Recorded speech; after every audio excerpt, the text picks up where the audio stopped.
ఎవరి కోసం ఈ విస్తరణ? పర్యాటక అభివృద్ధి పేరుతో పేదల కడుపు కొడుతున్న నాయకులు. పక్కనే ప్రభుత్వ స్థలం ఉన్న ప్రైవేట్ భూముల్లో అద్దెకు తీసుకోవాలని సూచన.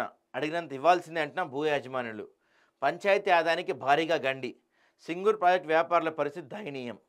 జోగిపేటలో రాజకీయ నాయకుల సూచనలతో నిరుపేద వ్యాపారులు తీవ్ర ఇబ్బందులకు గురి కావాల్సిన పరిస్థితి ఏర్పడింది.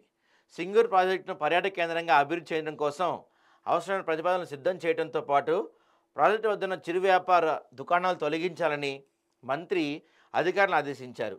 దీంతో ఇరిగేషన్ శాఖ అధికారులు అక్కడున్న చిరు వ్యాపారులను వారం 15 రోజుల్లో ఖాళీ చేయాలంటూ వ్యాపారులకు నోటీసులు జారీ చేశారు.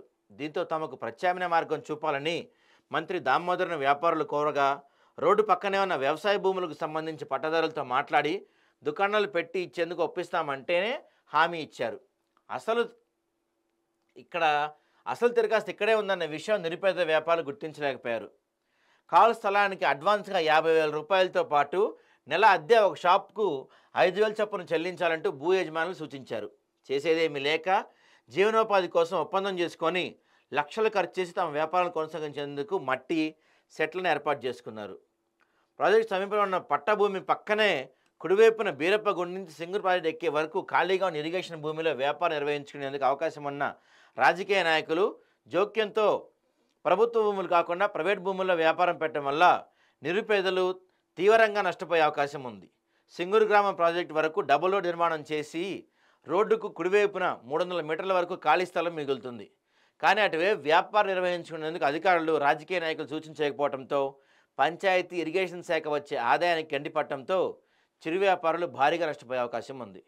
రోడ్డు విస్తరణ చేసినప్పటికీ కుడివైపున మాత్రం షాపులు ఏర్పాటు చేసుకునేందుకు అవసరమైన స్థలాలు ఉన్నతాధికారులు ఎందుకు అక్కడ పెట్టుకునేందుకు అవకాశం ఇవ్వడం లేదో అర్థం కావటం లేదు.